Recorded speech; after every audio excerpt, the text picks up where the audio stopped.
All right, there's three, not four, but we're here. Welcome to vintagesf Live.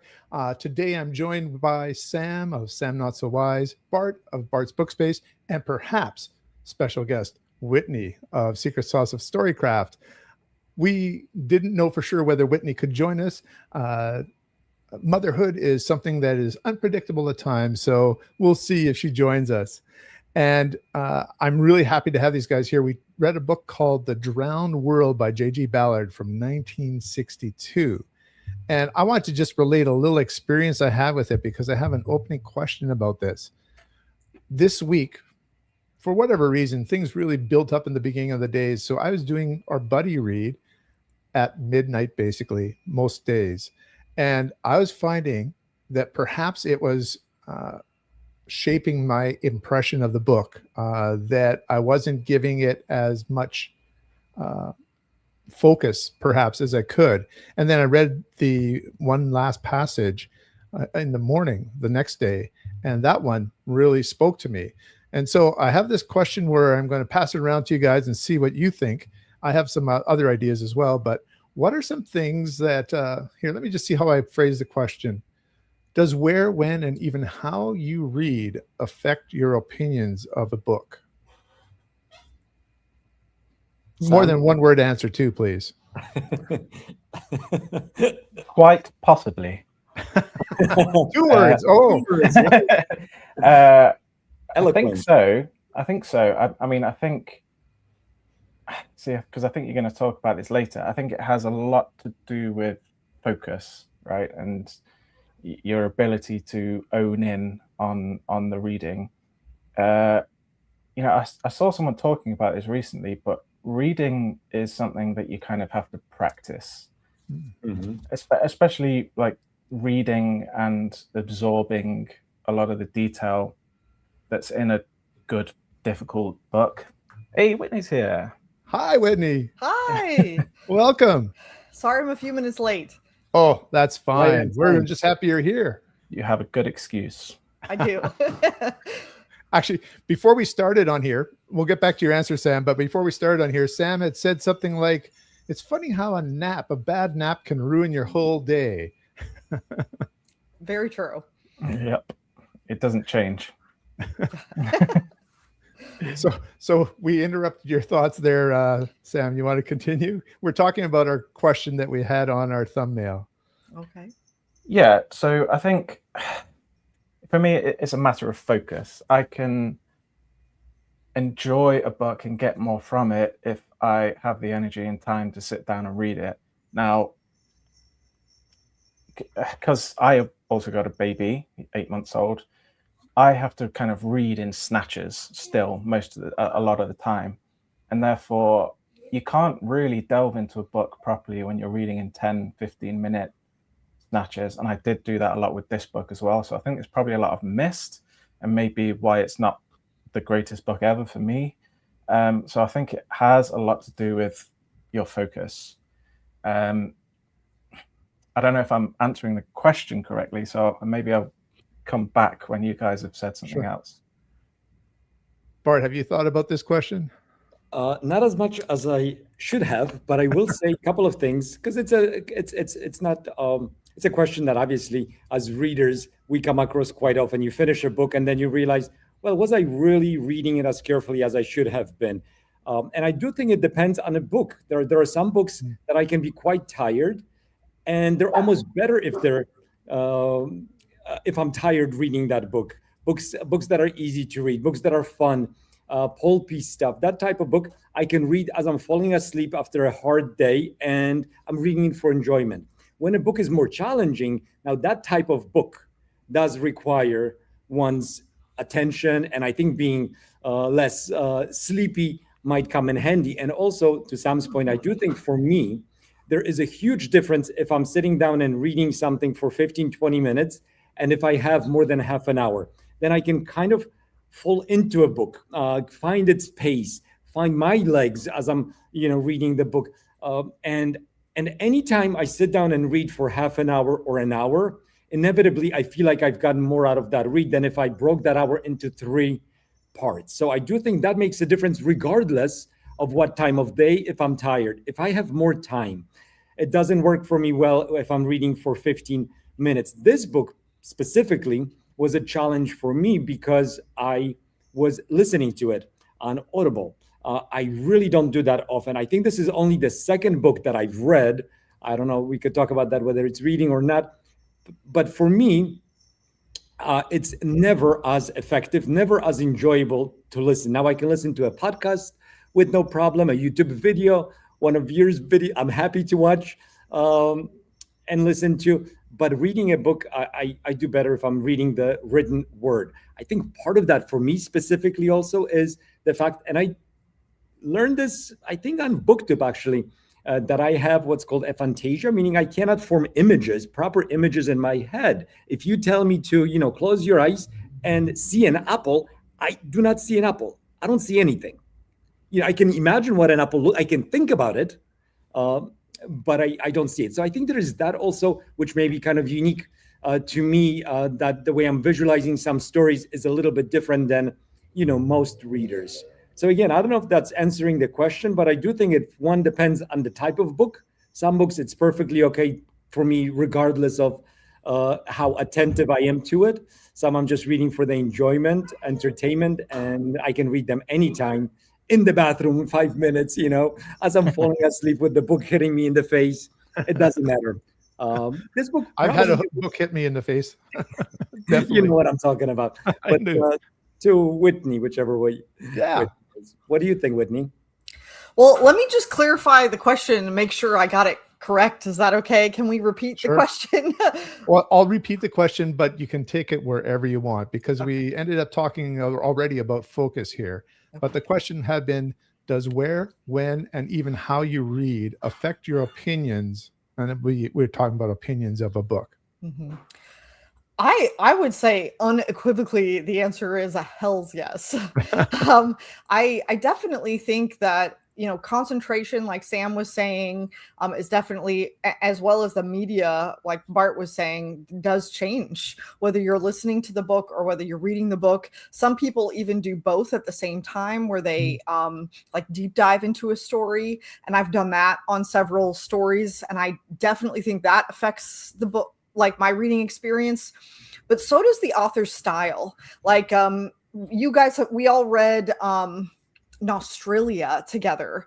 And I feel like that book kind of rewards lots of little breaks.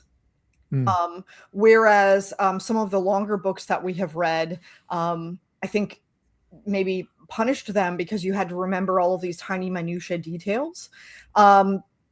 And then I think some authors' writing style requires breaks. Octavia Butler, for example, I think you do better and you absorb more if you read it in smaller bites, as opposed to all sat down and read one at once. And with this book, I didn't get to read it with you guys, but I even wrote it pre-baby. And this book in particular, I think Richard did particularly well when he said Ballard is a mood and maybe not necessarily a story, because I feel like this book would have rewarded, like if you sat down and could read it all at once, I feel like it would have rewarded that. I would also add to Sam and Bart's answer that I think my mood and expectations going into a book affect my reading as well, especially because sometimes I will go into a book, and this has happened to me a couple times with Neil Stephenson, where I'm expecting this to be a sci-fi book and it turns out to be historical fiction, and then I'm drastically disappointed, right? Or I have like a certain vibe or feel that I'm expecting from somebody like Philip K. Dick, and when he doesn't quite deliver what I'm expecting, I'm uber disappointed in the story, when it really didn't have anything to do with the writing or the story, and it was my expectation. I've had that downfall many times, where I go into something expecting a certain type of story, and then I'm not getting it, and I'm frustrated. I'm going, why is this author going this way, instead of trying to just accept the book as it is? And that's where I like to, as much as possible, go into it pretty blind. Sometimes that helps, but sometimes it's also, what book did you just read? True. because if you just read an Ursula K. Le Guin and then you go read a John Scalzi, that's going to be really rough. So I also think that there's like an element of hangover of if you read a really good book or you read a really bad book, how that changes your expectations as well. Sometimes it seems like I get on a streak where I'm really enjoying books and then all of a sudden, boom, nothing matches up to those books again. And yeah, I understand that. I mean, people talk about book slumps and book hangovers as well. So I think there's so many things that can affect it. Yeah, I also think a big important thing is that reading moods change over time, right? So I think maybe books that I've read and enjoyed in the past, I might not necessarily enjoy now, and vice versa. So I think that's also important where you are in your life and your current tastes. I think time of life is huge in terms of some of the things that I liked as a teenager or as a young unmarried man, or once I'd had children, etc. All those stages of life, books can speak to you in different ways, or books can fall to the side and you go, oh, I'm not sure why I did like that in the first place. Yeah, that's why rereading books is interesting too. If you get a chance to reread a book that you read a long time ago, like I reread fairly recently a couple of books that I read when I was not only much younger, but also was just learning to speak English, for example. So I was the nuances of the language completely probably lost on me back then. But I love those books, and thankfully they still held up. Rendezvous with Rama is one that I reread recently. But I do feel when you're talking about 30 plus years of a void, it's basically, you think of yourself, but it's a different Richard reading that book, right? It's not the same person at all. Well, I would also wonder if sometimes it's about how many ideas you've been exposed to as well. Like 100%. The first time that you got exposed to this really cool idea, for a lot of people, for example, Three Body Problem was one that just was mind blowing. But if you had it, encountered that idea before, it might not be as, mind exploding. That's an excellent point. If I can jump in with that, because actually you had nailed right on the head with my reread experience, because Rendezvous with Rama was the first science fiction book I read in English, but it was also the first dumb object story ever. And my mind was blown away when they go into Rama and, that world. This was all new to me. Had I read it for the first time now, after having read so many other books, probably would not have been quite so impressive the way Arthur C. Clarke was describing the interior of that cylinder. So I'm afraid to say, Bart, that I kind of had that experience reading Rendezvous with Rama this year. It's not like I disliked it or anything, but it was just okay. I was whelmed. Yeah, it was fine. Yeah. I felt the same way. Rereading, it's still like held up. It was still there, but I knew that if I was reading it for the first time now, I would not be jumping up and down. Yep. Well, and there's something about the first reveals within a book, or an ending of a book that changes the whole paradigm of the book. You can't go back to being not knowing that. And so you're rereading it and you're just trying to appreciate how the author structured this and what happened here and how does it hold together. We talked a little bit about, what was it? The Ian M. Banks one with the war, where they're alternating chapters. Inversions? No, the one before that, not Player of Games, but Use of Weapons. Use of Weapons. Thank you. And Use of Weapons there, that one would reward you in a rereading just to understand the structure, but you'll never have that first time experience of the ending of the book and how it makes you reframe everything that you've just read. Well, and another thing, bringing this conversation kind of towards, or pointing it towards our book that we read recently, Drowned World. I do think this is 1962, like you said, Richard. So this is really proto-climate fiction type of book. So imagine if you were reading this in 1962 and you haven't read anything or even heard about this type of story a whole lot. Obviously, there were other dystopian, and this is post-apocalyptic, but as far as climate fiction, not much. So here that hits differently if you're reading Ballard for the first time and introduced to this idea of a flooded world. And we obviously have read so many stories that touch on that, or just heard about it and are kind of living in some ways through this right now. So it's just not the same anymore. And I think there was one of the most famous books about this is Rachel Carson's Silent Spring, and that was in the mid 60s, I believe. So this is prior to that even coming out as well. Yeah. Yeah. Maybe we should go to some of the comments just to welcome some people here. I'll just see if I can quickly go through here. Juju Pawns, welcome.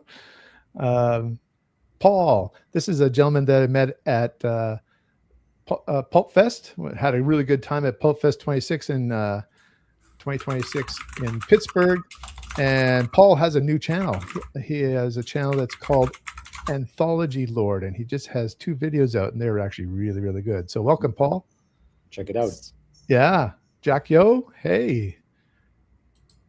Keith, Tau Zero from Calgary. I was both amazed and annoyed at this book, but liked it overall. That's not a bad review. We'll get into that. Nail on the head. It was always so hard to find time to absorb a book in all in one sitting probably, but some books demand it. And you know what? There's also those page turner kind of books too that you can easily put it down, but you just want to get back into it. Hello. And took me a long time to realize dumb referred to quiet, not that it's really big. No. that is, yeah. When some people have they call it, one of the tropes of science fiction is the big dumb object, but it's one that you're having to experience that you don't know what's going on, and there's nothing that you're hearing from it, and you're trying to explore it. Although I think some people keep thinking of it as dumb, as in not a very intelligent story.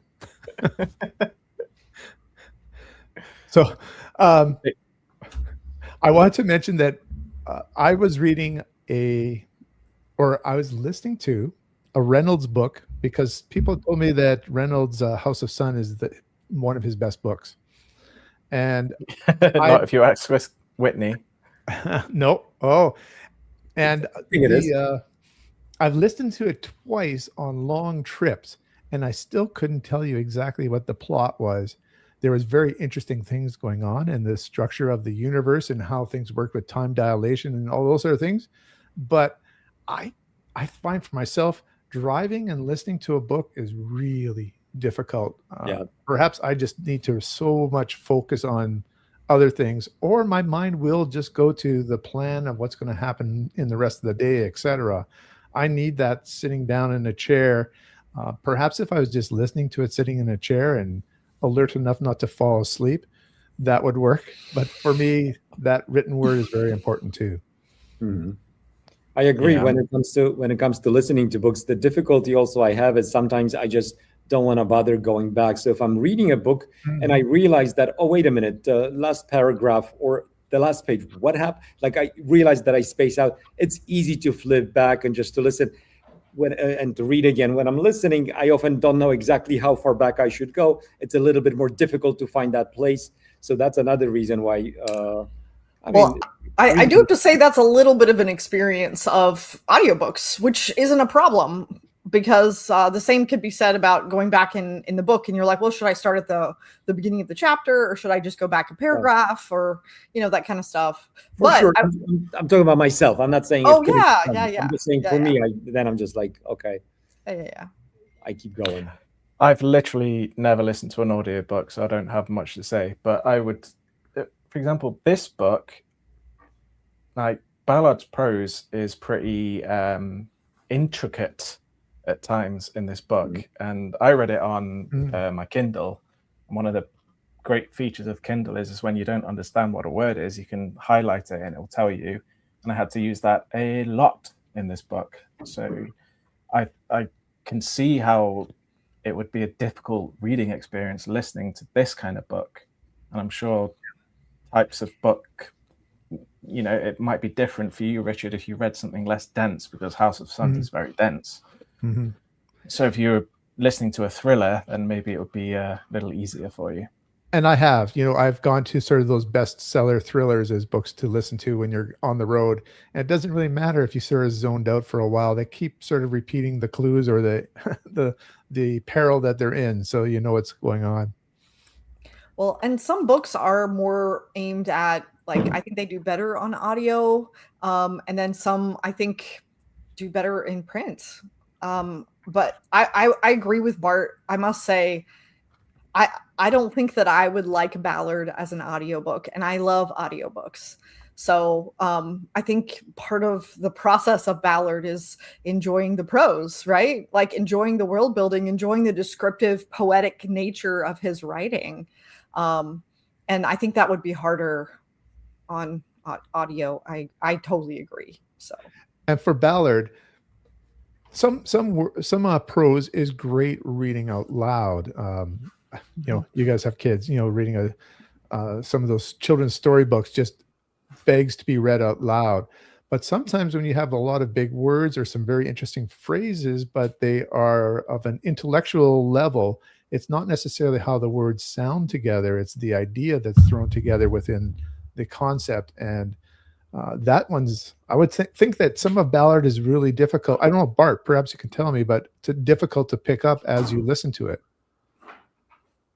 Or maybe Bart's frozen. I think Bart's frozen. A little frozen. Well, let's give him some time. Let's get to some of the comments here, and then we're going to get to the book itself.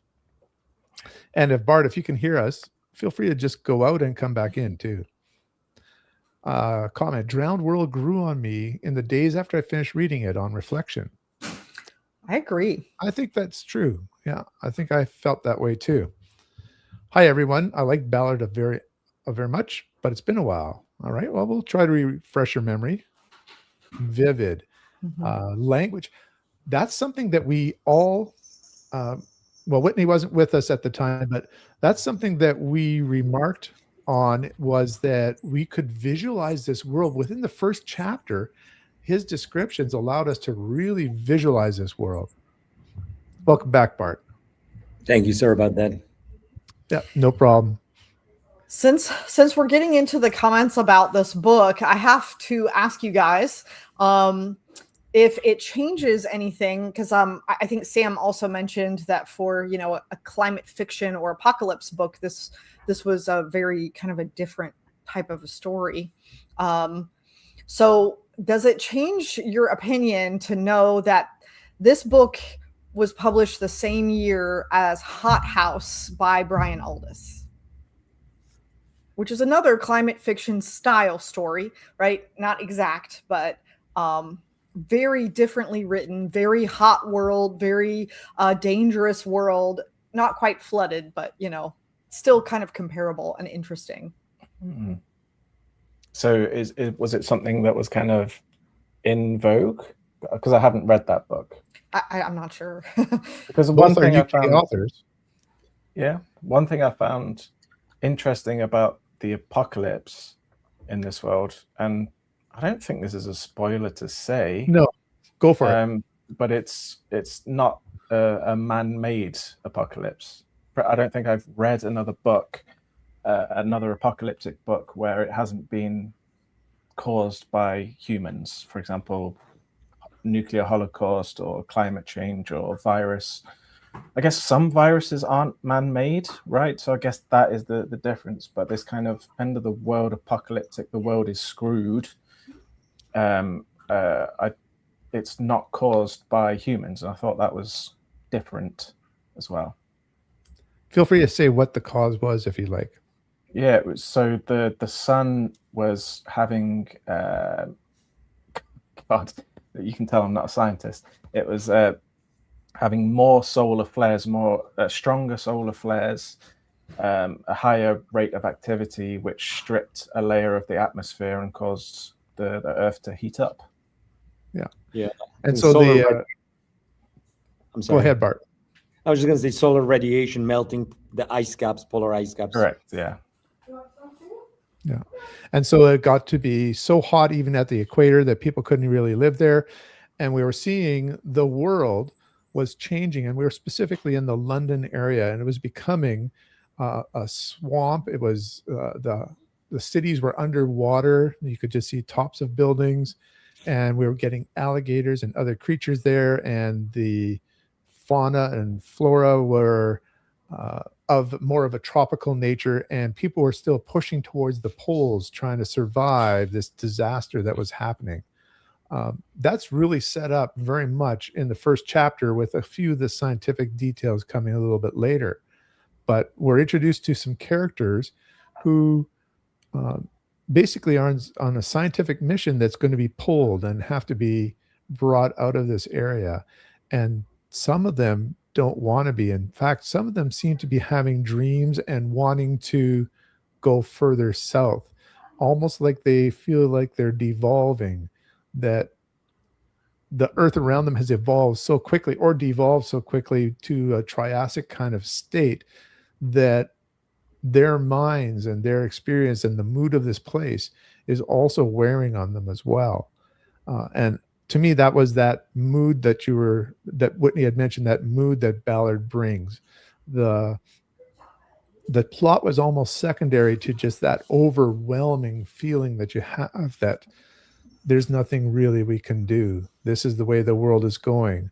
And how am I going to respond to that? Or am I going to just follow along with it? Have any of you guys read any of the other Ballard stuff? No. This was the first Ballard for, Okay. I've read his short stories, but Okay. Yeah. I haven't read any of his short stories, but I did read one of his other books, Crystal World. And a lot of his stuff seems to be related to, he's very fascinated with apocalypse style stories, but also this nihilistic regression of humanity, as you're describing, Richard. And I was just kind of curious. I don't know if he has more books about that or not, but well, apparently there's a trilogy of ambiguous apocalypse books. The Drought. Oh, the first one was this one, The Drowned World. Then there's The Drought, and then there's The Crystal World. Now, I haven't read those other two as well. Perhaps some people in our comments can give us their impressions of these. And then he goes into different realms in terms of his fiction in the 70s and 80s. If you're curious about this person, Stephen E. Andrews, the Outlaw Bookseller, definitely knows a lot about J.G. Ballard, and you can find some information there. And that's kind of where I have some of my background information or opinions about Ballard. But from personal experience, this one and his short stories, which I found fascinating, some of them are mood, but some of them are very interesting little snapshots of a world too. Not a lot of them really plot driven, and I'm not sure if I'd call this one plot driven either. I was going to say, I'm not especially surprised after reading The Drowned World. I mean, everything that I've read about him, he seems to be that he has a fascination with psychology, human behavior. And you can definitely see it in this book, because it's very much focusing on what to us might be kind of eccentric behavior, at least of our main character, kind of juxtaposed with, what's it, Colonel Riggs, who may be the more kind of logical.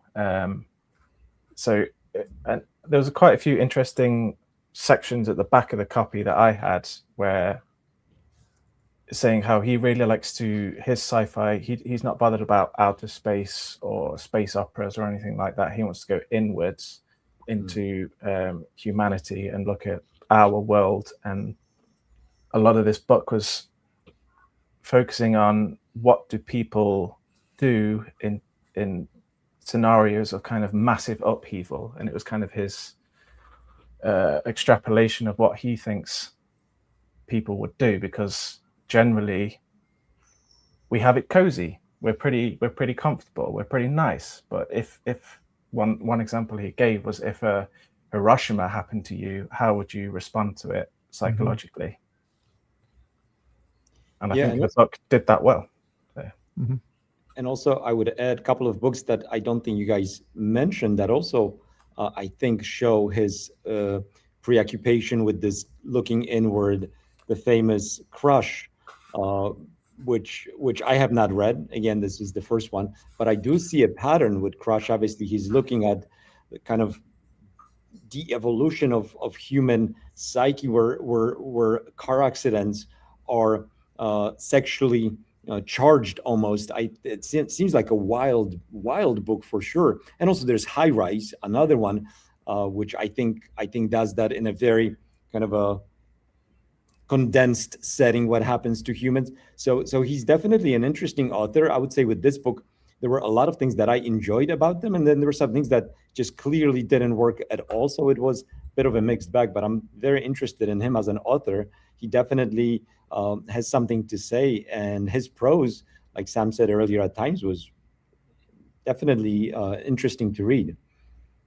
And looking at some of the background, I saw that he expressed that this period was a time of looking at inner space of people. And I think that was the basis building on his career. Now, I will mention that there's something that I think is a little different in terms of his writing. I'm assuming it is because I've seen the movie, but haven't read the book, called The Empire of the Sun. Steven Spielberg film, young Christian Bale, young boy, basically Ballard, when he was stationed in, was it Shanghai? Shanghai. Yeah, Shanghai, and the attack of the Japanese, and he gets separated from his parents and eventually is put into a prison camp and befriends some American airmen. It's a fascinating story in terms of the movie. It's a very moving story. I'm very curious to read that novel because I feel like as a semi-autobiographical fictional novel, this would be very different than what I just read this time around. Mm-hmm. Let's go to some comments here and then we'll get back into our discussion. Jack thought Hot House was wild and loved it. Did you love it too, Whitney? I did love it. It's a much more character heavy and plot driven story than what Ballard is presenting us with this particular novel, but it is kind of fun to compare because these novels were published in the same year and they kind of deal with very similar topics. So right. And I think that if I remember right, for Aldous, it came right off the heels of the Generational Spaceship one, Nonstop, I think it was called. And those were very big hits for him. Welcome, Captain Finity. Hi, Constance. Welcome. I wonder how Drowned World compares to similar climate fiction written later, like George Turner's The Sea and The Summer. I haven't read those two, but there's lots of climate fiction nowadays too that we have. Anyone want to compare it to something that you've perhaps read about climate fiction? I would also compare his stuff to another big name in climate fiction, or maybe dystopia apocalypses, sort of, and that would be John Brunner. John Brunner has a lot of those. How is the world going to end? And I don't know. Obviously, they're very, very different writers because I think Ballard does that, we can't really help, or this is inevitable kind of nihilistic vibe. And he also is a lot more world building and experiential and poetic. And then Brunner is a lot more sociological world building, I would say. It's interesting. So far, we're talking a lot about UK writers here. Yeah. What about Kim Stanley Robinson? I think you read some of his work, Whitney. He's another one. I have not read any. Yeah, he is a lot. He is way more character and plot based for sure. He's trying to get his message across with his storylines.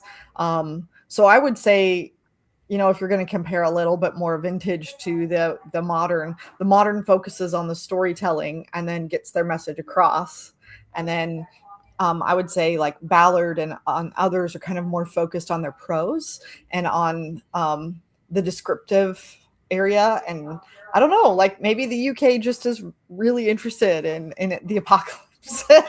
Well, they also had the new wave was starting to develop in the 60s there in terms of trying to work hard on making this a literary genre and exploring and working on that and being encouraging to each other in that way. So perhaps that plays into it as well.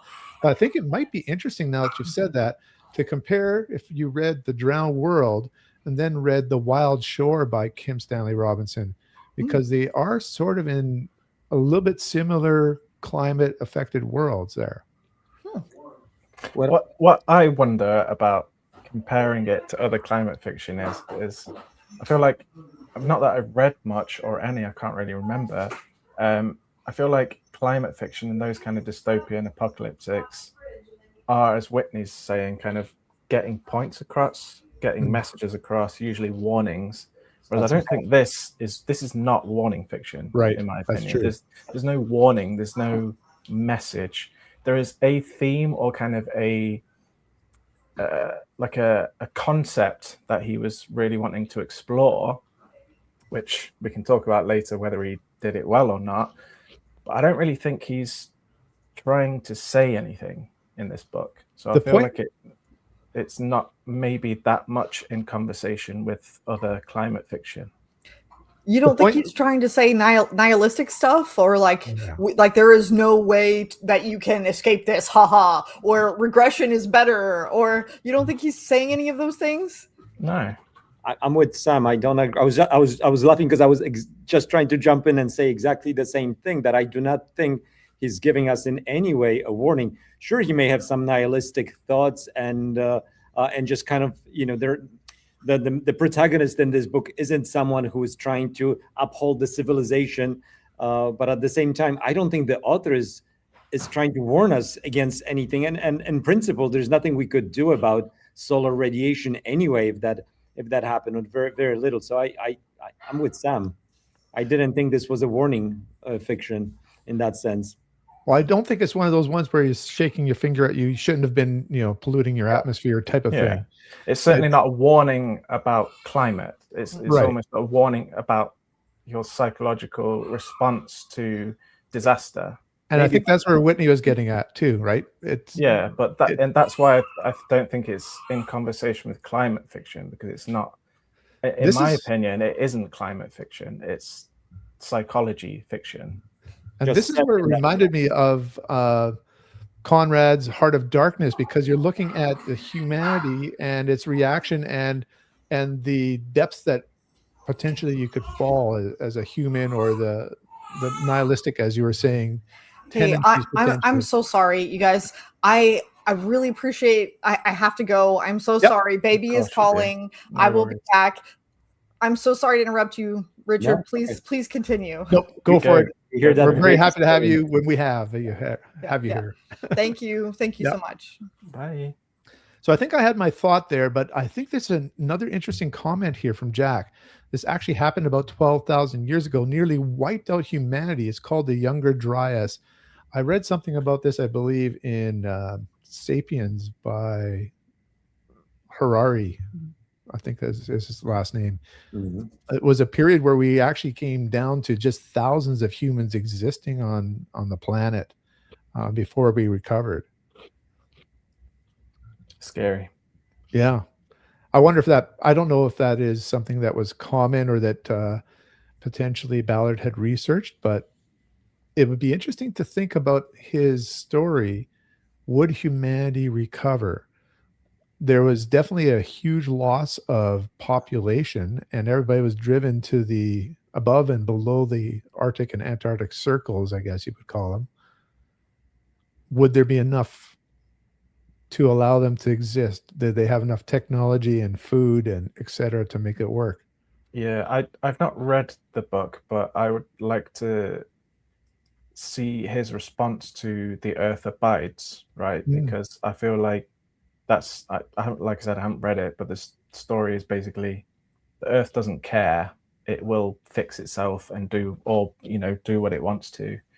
And it's us who have to adapt. So I'd like to hear his There's not really any change to the Earth. It's just a pandemic that's wiped off perhaps us as the disease on the Earth. Mm-hmm. Let's see here. His story, The Recognition, is in Dangerous Visions. That's Harlan Ellison's edited book, and it's the best. Still think about it, and the audiobook is great as well. See, I actually read Dangerous Visions, and I can barely remember that story. Maybe you'll have to remind us, Ian. Evening, folks from Sepphoris, welcome. There was also The Wind from Nowhere, I think it was called, early one in this vein. The Drought was pretty good.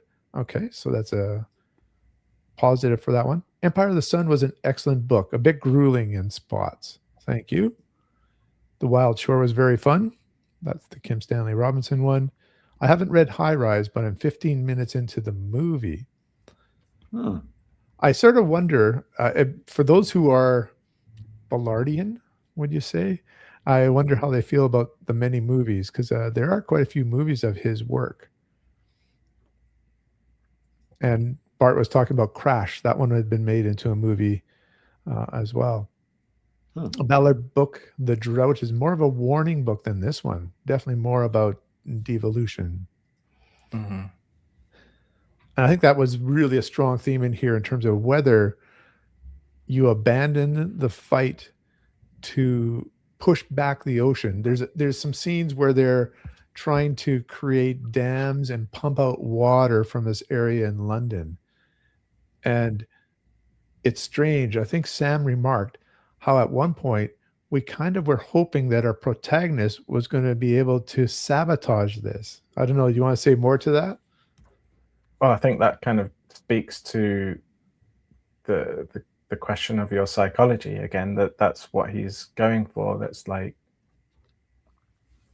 how do you respond to these situations? This guy that we're following, Keren's, he has only known this world as a flooded world, right? So that's his norm. That's what he knows. That's what he's adapted to. And you could say that logistically, it shouldn't be that way, and he should want it to be dry and for the progression to, go back to a dry world where people can survive. But he doesn't want that. He wants what he knows, what he's comfortable with. He's having troubles adapting to dry London.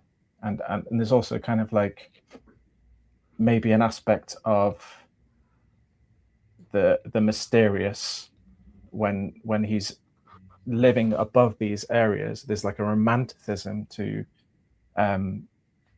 the drowned world and what lives underneath. It's almost like you I don't know how to phrase this in a proper way, but you're always kind of reaching for something, and if you don't have something to reach for, then you're not necessarily fulfilled. Now, I was just looking up here. I've read Terminal Beach, which is a collection of his short stories, and I see that we have another comment here about a short story, The Drowned Giant.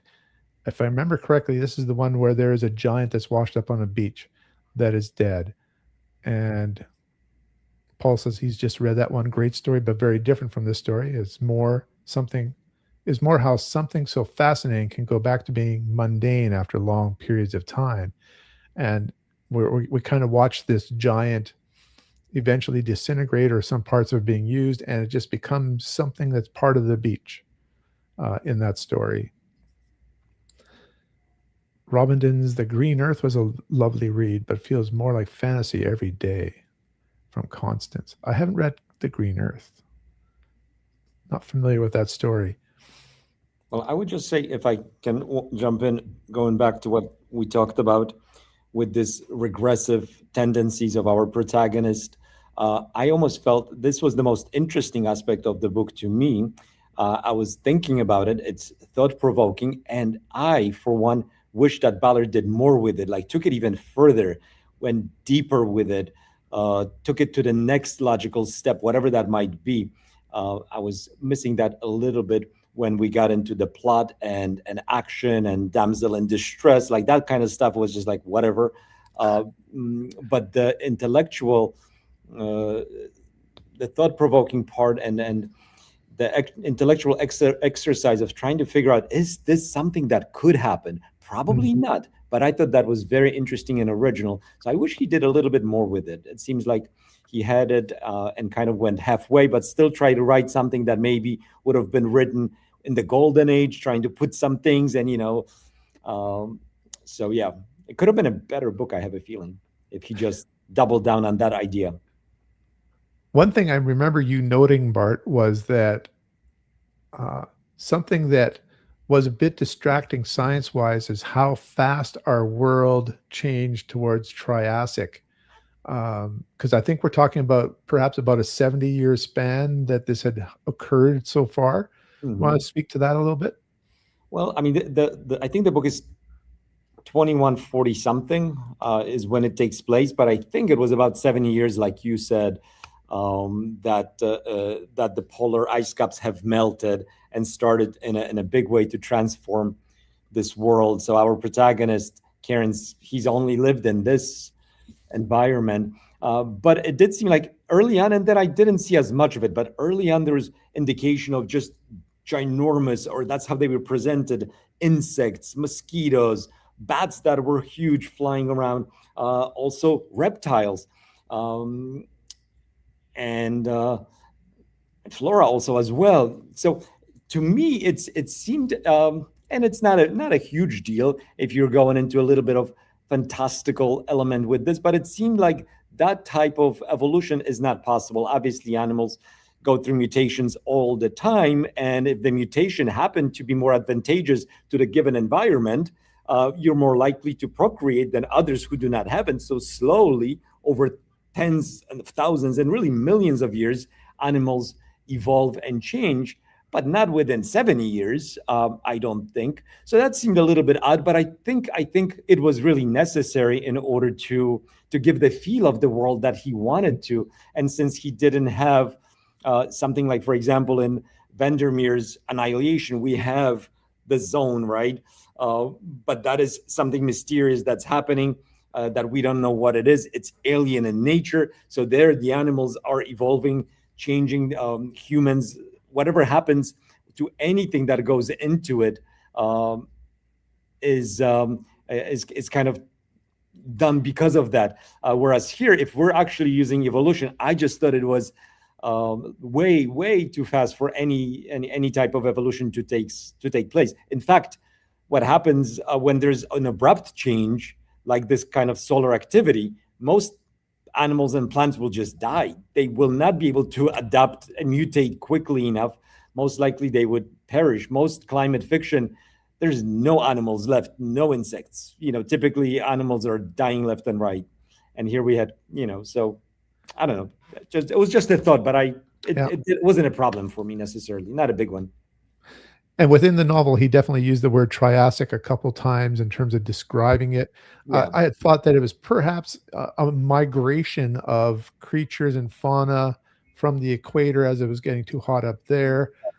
Kind of like we sometimes have some of our growing seasons now with some of the warming that we have on our own Earth right now seem to be changing, or some of the plants that we can actually grow in our gardens are starting to change from what they might have been 50 years ago.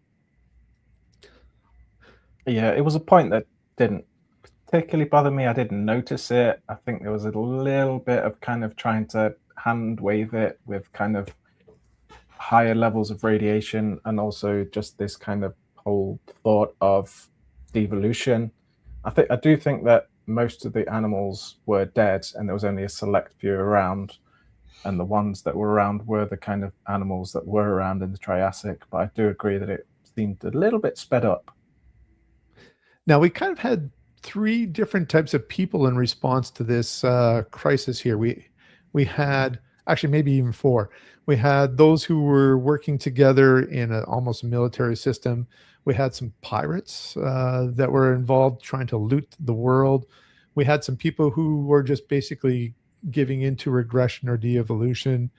And then we had some people who seemed to just enjoy the leisure of the world itself at that point. At least there might be even more than that. What did you think about those differentiations, and what kind of person would you be? Oh my goodness. Honestly, I think I'd be up in Greenland. Mm-hmm. With the That's not far for you. It's not far for me. Basically. Yeah, I just take a little boat over and I'll be there. Yeah. Sounds a bit too scary for me. I think I'd be with the people who are in a community together in the safety. Mm-hmm. It's a boring answer, but it's the honest answer. I think there was also something that's worth noting. There was kind of a metaphysical almost element that wasn't really explained, but was kind of interesting, the dreams that some people were having. I think the dreams that they were having were affecting their psyche. So perhaps your free will would be affected by those dreams, and the regression would happen to that, reptilian brain kind of taking over and pulling you instead of the north, or actually towards the equator. Who knows what would happen in that scenario? The dreams, I thought, were kind of interesting. And yeah. So I don't know which type I would be. Right, the person I am right now, I would be with Sam in Greenland. I don't know. I can see you in that white suit. One of the points I wanted to bring across here too is, for me in this novel, when I think about it, I really love the first couple of chapters, this building of this world, seeing the experiments that they were conducting, and then having to abandon it to get back to safety, and it's his orders. That whole section I loved. And then at the end, where we have our main character exploring this regression and starting to go south, and some of the things he discovers and the way the novel ends, those to me were really strong. In the middle, it felt like we were hitting sort of some conventional plot points, rescue the girl, or fight against the pirates, or can we actually push back things and be able to reclaim land? Those ones to me didn't ring true or as interesting to me as the other parts. The other parts in some ways reminded me a bit of the struggle of that you could find within A Canticle for Leibowitz, in terms of facing or being in a society following the big collapse itself. How did you feel about the novel? Did you feel it was strong all the way through? Were there parts that you enjoyed more than others? Well, I've got two things to say. One is kind of going back to something Bart said about this whole idea of exploring this de-evolution, that it didn't go far enough. And I think that's my feeling as well. It's an interesting idea. It's one I'm not sure I believe, but it's also one that you can't actually explore, right? Unless the world dies, right? So we'll never know unless something awful happens. But it's an interesting thought experiment, and I thought that it kind of just got dropped, and I would have much liked to have focused on that more. And I know he wanted a kind of open ending, and we could have still had an open ending, but still explored it a little bit further. So for me, that's where the biggest disappointment of the book is. So I really like the idea, just not enough of it for me. And then kind of what you've both said, the kind of plot starts to kick off, and it did feel a little bit like we were plopping it in there to kind of make it a little bit more enjoyable, more readable, more sellable. Although I'm not sure he would do that, but it was his first book as well, so I don't know. But I think also this whole section with, oh my God, what's his name? Strangman? Strangman, yeah. In the middle, I think it is still doing what he wants to in the book, which is exploring how people would react to this world, right? So you have the scientists, or the people who are devolving, or the people in safety, but then you've probably got people who are trying to take advantage of the situation. And he is kind of one of those. He is an example of something that I think is quite believable, this ringleader of people, where it becomes a cult, almost like a religious figure. He even says at one point that those people think he's dead. So I think they almost think of him like a god. And then they have all these ritualistic things that they're doing with Kerens. And so I think it is a further exploration of what people's behaviors would be like in these kind of situations. So I still do think that section is valid in what he wants to explore, but it might just not necessarily be what we wanted to see.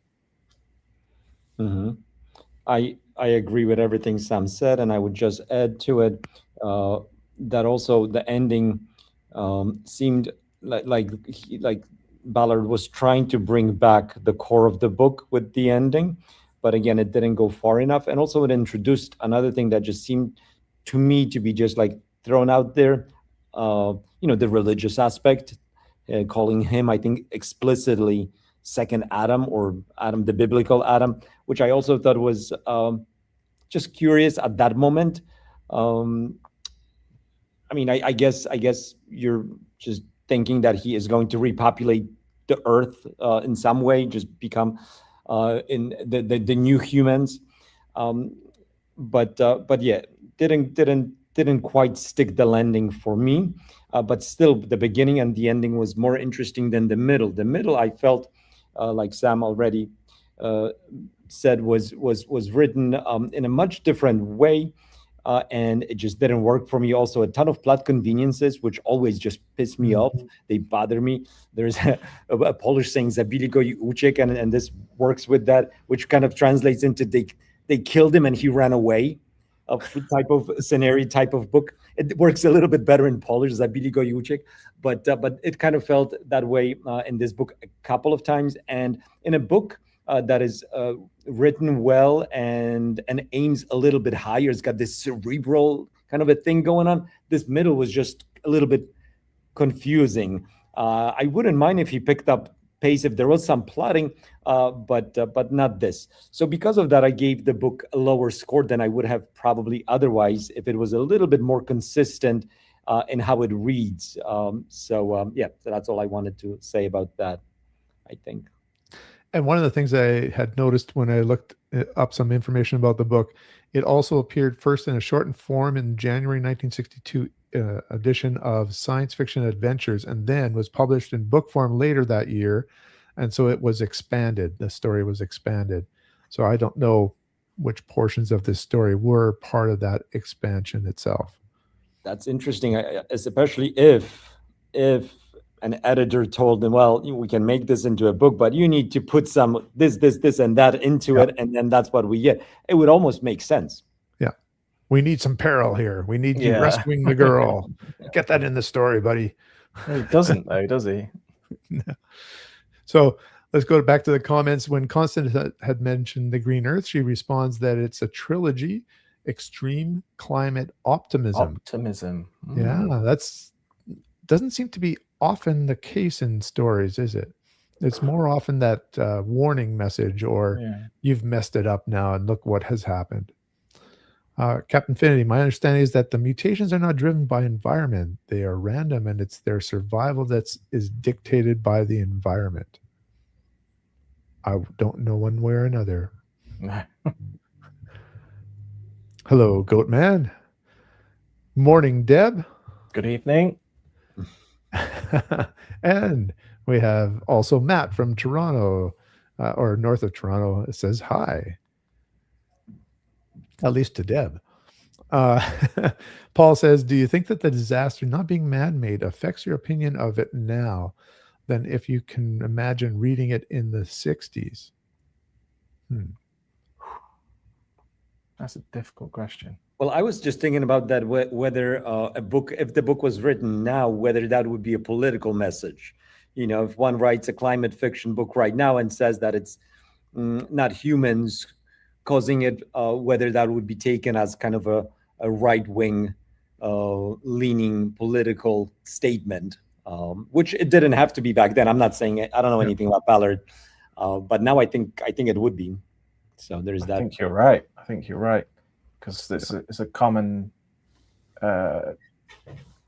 thing that's said, isn't it? That, you know, the world has warmed up many times in the Earth's history. This is not man-made, la-di-da. So I think you're right. Yeah. All right. You know what? I think what I'd like you to do is maybe just give a little bit of a summary of what you thought of the book, who you might recommend it to. And after that, we'll do a round of what's coming up on your channels. Sorry. So Sam, now that you're hydrated, what did you think? Appleseed, what's Iceland's your overall? premier orange soda, delicious. Cold coffee made at home with chocolate. I thought, considering this is Ballard's first full novel, I think it's a good book. And as I kind of pretty much said already in the stream, that I enjoyed it. I liked the thought experiment, but it didn't quite go far enough for me. I thought his prose was interesting. I thought his atmosphere writing was brilliant. I thought his oh God, you can tell it's late here, can't you? His descriptive writing was really vivid, and so I enjoyed it, but it was definitely nowhere near like one of my favorite books of the year or anything. So I'm intrigued to read more Ballard and see how he developed over his career, this being his first book. And I would recommend it to people who are interested in apocalyptic fiction, in psychological science fiction, and those who like interesting prose. Yeah. Bart. Yeah, so I'm not gonna speak too long because I do agree with everything Sam said. Pretty much, we often agree when it comes to books. It's nice and also kind of annoying in this. You need to get on the streams earlier, so you're next to So Richard. you're right next to me. Yeah, You're first up. Yeah, we should. It would be nice to spar once in a while about something, but I don't think that's gonna happen anytime soon. Yeah, it was both an interesting read and a bit of a disappointment as well, but certainly a great introduction to Ballard. And considering this is his first book, amazing promise in my opinion, and I'm definitely eager to read more from him after this. Oftentimes, when you pick up a single book from a new author, that determines how you view the author and whether you quickly pick up more or not. So I think in this case, I will definitely pick up more from him. And if I can, I wanted to just read a quick quote from the book, just to show the level of writing to those listening who have not read the book, because it's really, I think beautiful. The blunting lethargy deepened, unbroken by the violence around him, and more he felt like a man marooned in a time sea, hemmed in by the shifting planes of dissonant realities millions of years apart. I thought that was amazing. Marooned in time sea. Lovely. And these were the parts that I enjoyed the most, when we didn't have action, but rather Ballard was just like laying it on, this feel of the world. What about you, Richard? What's your take on the book? Well, just after that quote that you were going there, this is not the pulp of the 50s and 60s type of stories at all. This is something that's more of a literary novel kind of quality. And that's amazing out of a first novel for a writer. I think I can understand why people were very excited to read Ballard at the time and what he was bringing in terms of his prose and his ideas, psychological ideas. And so it holds a lot of promise, this novel. And we'll have to see as we read more Ballard, perhaps in the future, how that promise played out. One other thing I was going to mention is they're coming off the 50s where they had John Wyndham doing, sometimes people call them cozy catastrophes, but talking about people who had a catastrophe and how they tried, some of them tried to work together, or sometimes there were some people who were not doing that, but it was kind of a good almost over evil, or the community would work. This community, there was some people in a community trying to work up north that we really never got to see. But when we were in that London area, there's a turmoil, a chaos of different people, and the way they look at either community, or they look individualistically, or they look very selfishly at times, or they look in, Whitney uses the word nihilistic, they look in a way that is accepting a fate or even embracing a fate and moving towards that fate. And that's where I think this book is really strong, in opposition to that style of catastrophe story. There are a couple of interesting comments, I think, if you want to. Oh, let's get to them. Hey, the Outlaw Book Seller joined us too. I had mentioned you earlier, Stephen, but let's get to, well, actually, I think he's the next one. The whole point of The Drowned World is that it illustrates Ballard's dictum that inner space was more important than outer space in science fiction there in the early 60s. That's kind of like what I was trying to say earlier, but just didn't say it as eloquently as that. Mhm. And we did mention the inner space. That's what Ballard says that he was looking at in his 3 early catastrophe novels. Deb says, I reread this back in 2021 and the prose was just lovely, just like that quote that Bart read there. Goatman says, thanks, Bart. Yeah, I think each review should have a quote as being an example of what a reader is in for. Give some grounding, like a movie trailer. Not a bad statement. I think that some of us have done that in the past, but I certainly don't do it regularly. And Chris has joined us and wants to read one of those early Ballards. They are hard to find. I'll see if I can find something for you too, Chris. I'm planning to visit him in October, so we'll see. And Karen's, who is the protagonist, follows the dictates of his reptilian brain, the ancient part of his consciousness that says, follow the sun. It's the opposite of the survival at all cost philosophy of Wyndham et al. Mm-hmm. Well said. We need to do a buddy read with Steve sometime, I think. That would be quite interesting. Yeah, invite him to join us. All right, what's coming up on your channels? So, it's been a while since I've done one. So I'm in the mood for a top 10. I'm in the mood for a top 10. Try and stop the rot of my channel. What would be the topic? So I did a video recently kind of about dystopian and apocalyptic fiction, kind of defending its honor. Nobody watched it, so there's a plug. Go and watch it. But I said in that video that those 2 subgenres are 2 of my favorite subgenres. So I'm going to make a top 10 of my favorite subgenres within sci-fi and fantasy. So that's going to be my next one. And then there'll probably be a wrap up in between. And then I'm finally getting to my next section of the SF Masterworks where I add them to my tier list. And by then I will have read 50. So I'm going to kind of do a little summary, little wrap up of how I'm enjoying the SF Masterworks so far. So I have a few plans for once. Usually I don't have any, so. So the top 10 video subgenres, are you top 10 subgenres or top 10 books from those subgenres? Subgenres Themselves. Okay. With some examples, presumably, of books as well. For sure. Very nice. I'll be looking out for that, as always. Sounds good. No huge plans. I do have a video. I've been trying, obviously, science fiction is my by far favorite genre, but I have been trying to read more broadly. As I'm reading a lot more than I was a few years ago anyway, I'm probably going to read maybe 70 books this year. It's a good number, and a lot of them are chunkers. So I've been reading things from other genres as well. And I came across a list recently on New York Times. I had an article about 50 best thrillers of the 21st century. And thrillers are fun to read. Those are the types of books we started this conversation talking. Sometimes you're tired or just off when you read a book like this that deserves a little bit of a closer attention. Thrillers can be read, as you're falling asleep.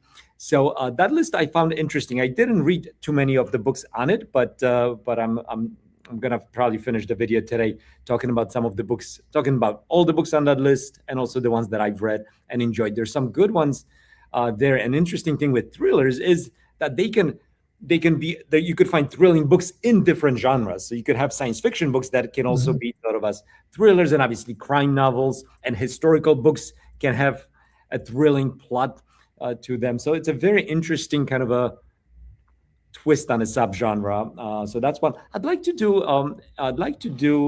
Go back to Why Sci-Fi. I've done 10 episodes of of Why Sci-Fi, and I just haven't had time to do the next one. So yeah, maybe in the next couple of weeks. But I haven't invited anyone. Maybe Steve would be, if he's listening, would be willing. I'm not sure if he's seen the famous Why Sci-Fi series, but I'll reach out to Steve, see if he would be interested. I'm sure he's busy, and we'll see about that one. But I had to I'm sure he'd take you a little to task and say, why SF? Yeah. Well, listen, I'm all about SF, but for the purposes, I've actually, believe it or not, before I started, it was something that I sat down and thought about. But just why SF? I don't know. I think It maybe has that rhyming with the Y Exactly, sci-fi. yeah. sci-fi, the clickability of it. Yeah. It is what it is. It's 2026. It's all good. But yes, I'm with Steve in that SF is the way to go for serious conversation. So yes, maybe for that one episode, I will actually switch the title. There we go. To do Steve's been invited. Well, there's lots of comments here, and I see Steve has a few more. We'll see what happens there. All right. Was there anything else you were going to say? No, I'm good.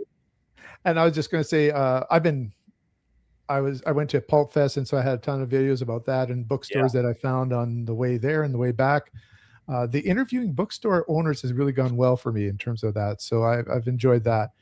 But over the summer, if people ever look at the posts that I make in YouTube, you can make posts in here, and you can go to your channel and actually find the post tab if you want to look at them. I've been posting what were my best of the SF Masterworks, the ones that I enjoyed the most of the ones that I've read. Certainly haven't read them all, but I think I'm in the 60 to 70 range in terms of how many I've read, which is only about a third of them. But I've read some of the big ones. And so I've been posting those, and then I've been putting a poll for the ones that I put in a week to see what people thought was their most enjoyable. I said, not that it's necessarily the most important, but that they thought was most enjoyable. Although it's hard for some people to pull those apart in terms of how they are. I'm going to take the results of all those polls, and I'm going to make a video about my best of SF Masterworks and do a semifinal and a final polls to have people decide what they think is their most enjoyable or important SF Masterwork, according to what I've done. I have to throw in a couple extras that I haven't read, but I know that people would recommend I read. Big example would be Dune. I have to throw it in there. I know that it as one of the options for people. And if it wins, it wins. I sometimes wonder maybe I should just leave it at only the books I've read, but I think I have to do that. It's been so long since I've read Hyperion. I wasn't going to put it as mine, but I think it needs to be in there as well. It does. So, and you could read Dune. You could just read the book.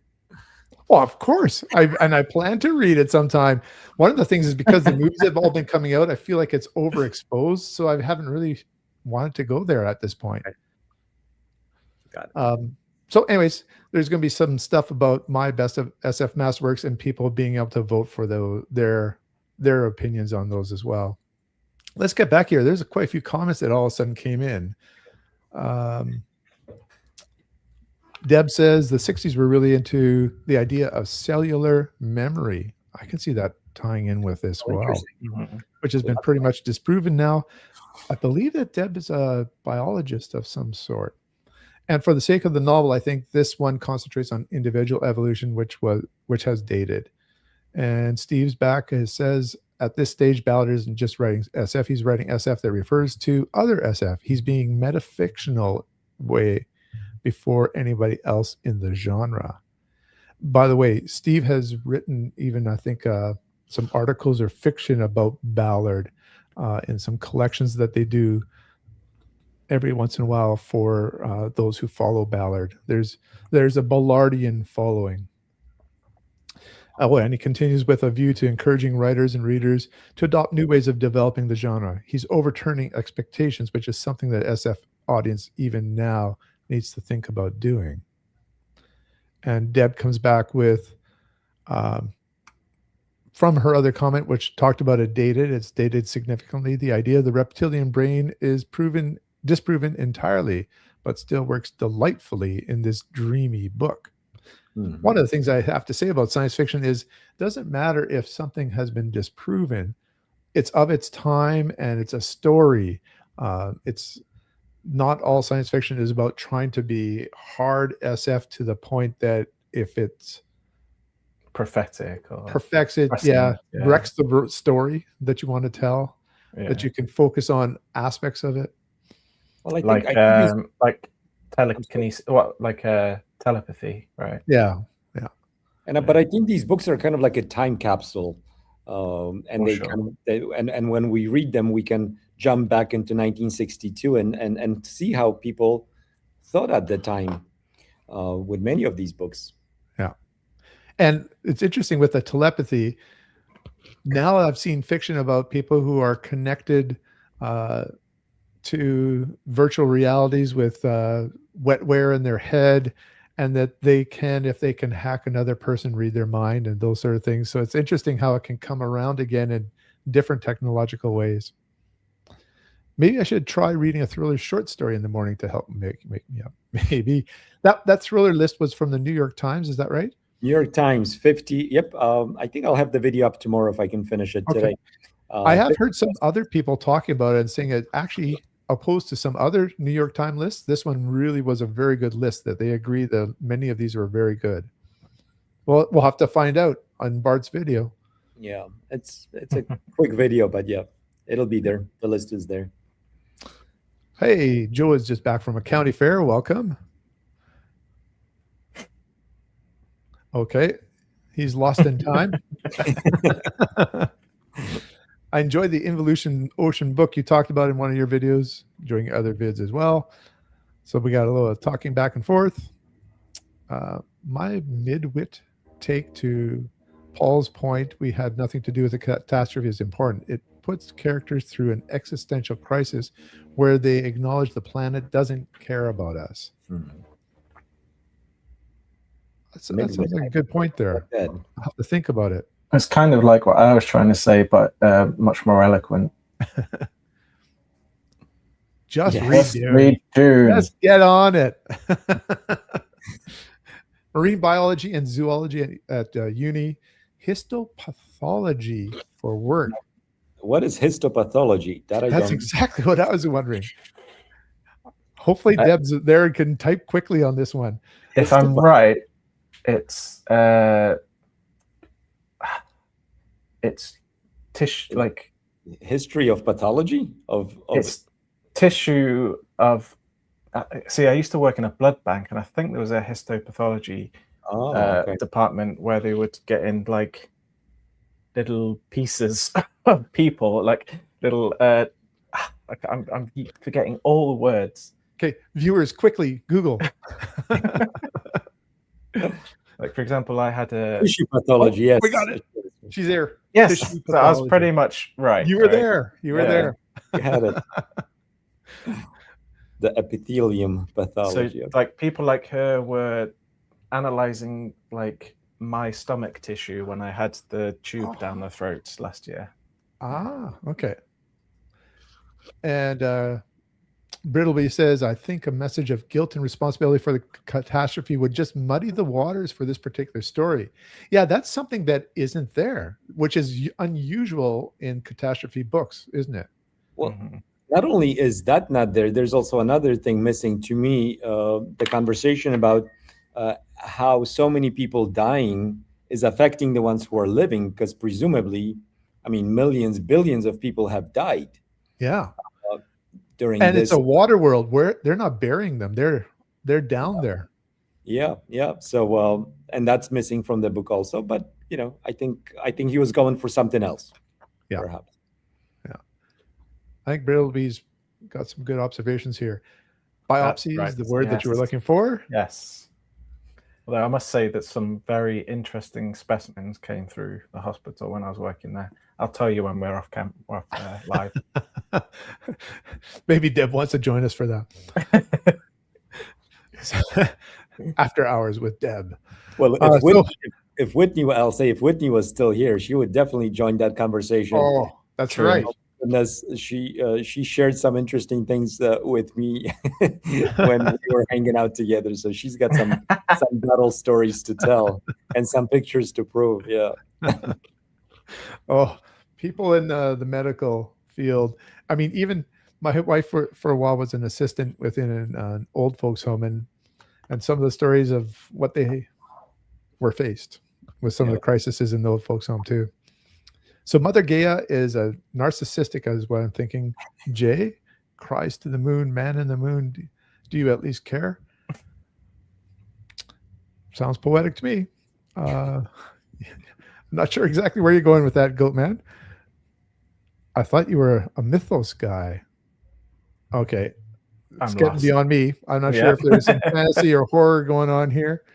I also think that he was pointing out that climate catastrophe is only a catastrophe for us, that the planet is just fine in this book. Yeah, always. Yeah. Mm-hmm. We're just, and that, that was a comment I made when we were reading the book, is that we are such a minute time within the history of the entire planet that we think that we're very self-centered as a species in thinking how important we are, but we're such a minute portion of the geographical time. And again, in the afternotes of the book, Ballard was mentioning how only in such a short period of our time have we really been so highly focused on the individual. Mm. Before, in so much of our history, it was more about the collective. Well, keep in mind also individual. I think that's Western culture. A lot of cultures, Eastern cultures, there's still a little bit more collective. The preoccupation with the individual life is a little bit less important in some parts of the East than it is in our Western societies, where it's all about the individual. Do you think that plays out in some of the science fiction from those cultures? I think perhaps it does in Cixin Liu's. Yeah. Boy, we're getting to some interesting topics here. I think we can leave and they'll just like talk about this. Yeah, they're talking to each other. This is good. The planet is fine. The people are, yeah. All right, maybe we'll leave with that. One high note. A very nice, good, positive way to finish off here. But thank you for joining me. I really appreciate you coming on and we can chatting this book. Sometime in the future, we'll have another book that we're chatting about. We haven't set anything up yet, but I'm sure there'll be a buddy read in the future, and you can watch one of our channels. We'll probably do a debrief like this again. So thanks a lot for joining us, guys. Thank you for having us. Thank you all the people who joined us online or who will be watching in the future. And until next time, keep reading. Go Bye now.